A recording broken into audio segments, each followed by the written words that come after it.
এ কি মানুষের মনুষ্যত্বের অবক্ষয়, অবহেলা, না সন্তানদের মানুষ না বানাতে পারার ফসল? মিরপুরে মায়ের মরদেহ 7 দিন ধরে একা ফ্ল্যাটে পড়েছিল। মৃত্যুর পরও 7 দিন কেউ খোঁজ নেয়নি। লাশ পচে গলে পোকায় খেয়েছে। তার এক ছেলে যুগ্ম সচিব, আর এক ছেলে বাংলাদেশ প্রকৌশল বিশ্ববিদ্যালয় বুয়েটের শিক্ষক। মেয়ে ও জামাতাও বিশ্ববিদ্যালয়ের শিক্ষক।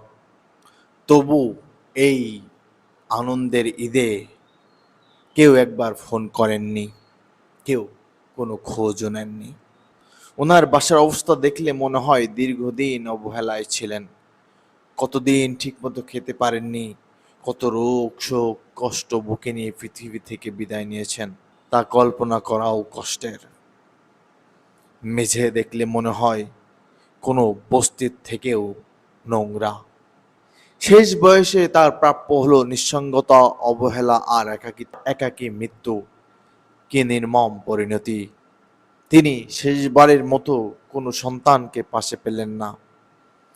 এমন ঘটনা বাংলাদেশ শুধু নয়, সারা বিশ্বে আর না ঘটুক।